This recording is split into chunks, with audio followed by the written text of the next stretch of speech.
Hello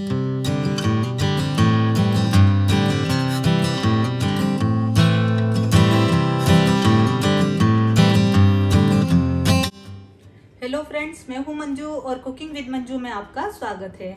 तो friends, आज हम बनाने जा रहे हैं एकदम अलग तरीके से बेसन के लड्डू, जिसे हम बहुत ही कम घी और कम शुगर के साथ में बनाएंगे और टेस्ट इतना लाजवाब कि आप बाहर से लड्डू मंगवाना बंद कर देंगे।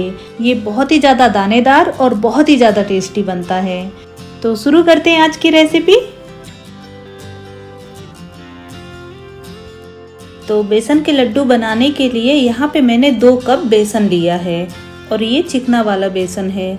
तो देखिए, बेसन के लड्डू वैसे थोड़े से दरदरे बेसन के अच्छे लगते हैं, पर मेरे पास में दरदरा बेसन नहीं है, इसलिए मैं आपको पैकेट वाले बेसन के ही लड्डू बना करके दिखाऊंगी।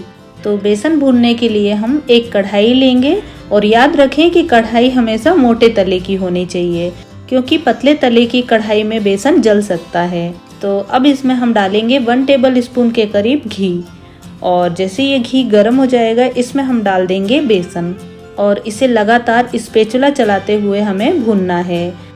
तो भूनते टाइम पे ध्यान रखें कि गैस की फ्लेम हमें एकदम लो रखनी है और यदि आपको लगे कि बेसन जल रहा है या चिपक रहा है तो उस समय पे आप गैस की फ्लेम बंद कर सकते हैं और थोड़ी देर बाद गैस को ऑन कर सकते हैं। इस तरीके से करने से भी बेसन नहीं चिपकता है।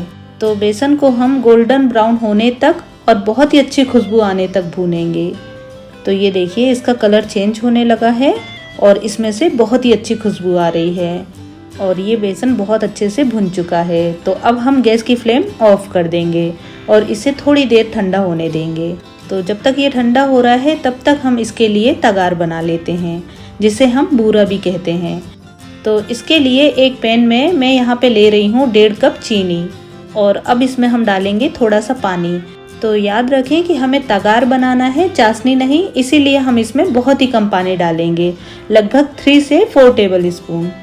तो ये पानी डाल दिया और अब हम गैस की फ्लेम ऑन करेंगे और इसे कंटिन्यू स्पैचुला की सहायता से चलाते हुए मिक्स करेंगे। तो ये देखिए, ये अच्छे से मेल्ट होने लगा है और अब इस स्टेज पे हम इसमें थोड़ा सा दूध डालेंगे। तो दूध डालने से क्या होगा कि इसमें जितनी भी गंदगी होगी वो साइड में आ जाएगी। तो ये देखिए, ये शुगर मेल्ट होने लगी है और आप देख सकते हैं इसमें जितनी भी गंदगी थी वो साइड में आ गई है। तो अब इस तरीके से स्पून की सहायता से हम इसे निकाल लेंगे और ये देखिए, इसमें कितने सारे बबल्स आ रहे हैं। तो इस चाशनी को हम जमने वाली स्टेज तक पकाएंगे और अब इसमें हम डालेंगे 1 टीस्पून घी। तो यहाँ पे घी बहुत ही ज़रूरी है, क्योंकि घी से इसमें लम्प्स नहीं पड़ते हैं और साथ ही साथ इसमें चाशनी नीचे नहीं चिपकती है। ये देखिए, ये गाढ़ी होने लगी है, पर अभी इसे हम थोड़ा सा और पकाएंगे। तो ये देखिए, ये वाइट सी दिखने लगी है, मतलब ये बहुत ही ज़्यादा गाढ़ी हो चुकी है और एकदम जमने वाली स्टेज पे आ गई है। तो ये देखिए, ये चाशनी थोड़ी सी गाढ़ी तो हो गई है पर ड्राई नहीं है और ये थोड़ी सी लिक्विड फॉर्म में दिख रही है। तो बस इसी स्टेज पे हमें इसे गैस पर से उतार लेना है और यदि हमने इसे इससे ज़्यादा पका लिया तो ये बहुत ही ज़्यादा सख्त हो जाएगी, इसीलिए हमें एकदम परफेक्ट टाइम पे इसे उतारना है। तो अब हम गैस की फ्लेम ऑफ कर देंगे और अब इसे हम गैस से उतार लेंगे और इसे रख करके इस तरीके से स्पैचुला की सहायता से इसे कंटिन्यू चलाएंगे, जिससे इसमें हवा लगेगी और ये ड्राई होगी। तो जैसे जैसे ये ड्राई होने लगेगी ये पाउडर फॉर्म में आने लगेगी। ये देखिए, ये पाउडर फॉर्म में दिखने लगी है और इसे हमें थोड़ा सा और चलाना है। तो ये देखिए, ये हमारी तगार बन करके तैयार है और इसमें बिल्कुल भी लम्स या गुठली नहीं दिख रही है। ये बहुत ही अच्छी तगार बन करके तैयार हुई है। पर यदि आपकी तगार इस तरीके से ना बन पाए और उसमें थोड़े से लम्स या गुठलियाँ आ जाए तो आपको घबराने की ज़रूरत नहीं है। आप उसे मिक्सी में डाल करके पीस लें और बाद में उसे छान लें, तो आपकी तगार बन करके तैयार हो जाएगी। तो ये देखिए, ये तगार बहुत ही अच्छी बन करके तैयार हुई है, एकदम दानेदार। ये देखिए, मैं आपको पास से दिखाती हूँ, बनी है ना बहुत ही दानेदार। तो चलिए, तगार तो बन करके तैयार हो गई है। अब हम आगे का प्रोसेस शुरू करते हैं।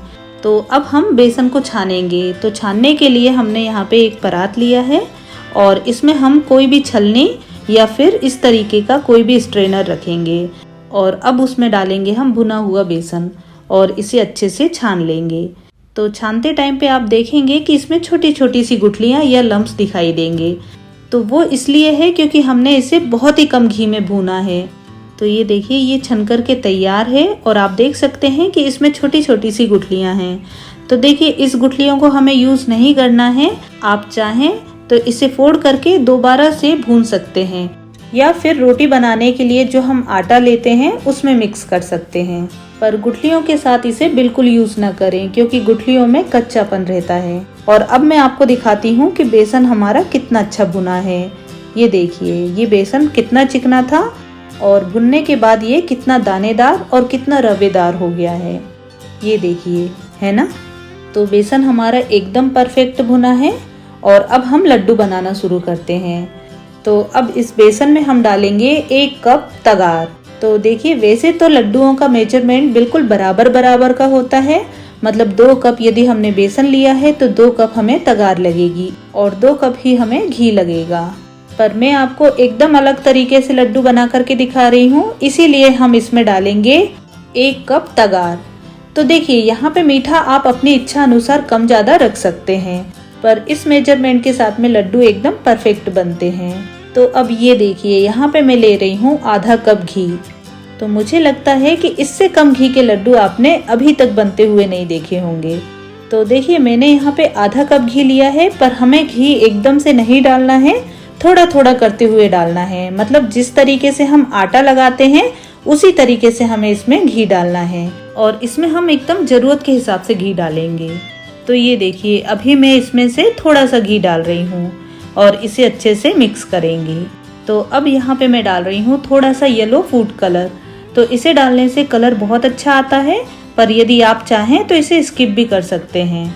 तो ये कलर को मैंने थोड़ा सा घी के साथ अच्छे से मिक्स कर लिया है और अब इसे बेसन के साथ में अच्छे से मिक्स करेंगे और अब इसमें थोड़ा सा घी और डालेंगे और अच्छे से मिक्स करेंगे। तो देखिए इस तरह से बनाने से बेसन बहुत ही कम घी सोखता है, जिससे हमारा बहुत ही कम घी में काम चल जाता है। और आपने देखा होगा कि बहुत से लोगों को घी थोड़ा कम ही पसंद होता है। तो अब आपको घी से बचने की बिल्कुल ज़रूरत नहीं है, क्योंकि इस तरीके से आप यदि लड्डू बनाते हैं तो आपका घी भी कम लगेगा और स्वाद में कोई कॉम्प्रोमाइज़ नहीं, बिल्कुल हलवाइयों की तरह लड्डू बन करके तैयार होते हैं। तो देखिए घी बेसन में बहुत ही अच्छे से मिक्स हो गया है और अब मैं आपको दिखाती हूँ कि इसे कैसे चेक करना है। तो ये देखिए इस तरीके से आप इस बेसन को मुट्ठी में बंद करिए और यदि ये इस तरीके से बंध जाता है तो समझ लीजिए कि बेसन में घी एकदम परफेक्ट है।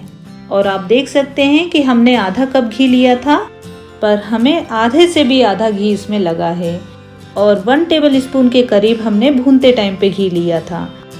तो 2 कप बेसन में हमें लगभग 5 से 6 टेबल स्पून के करीब घी लगा है।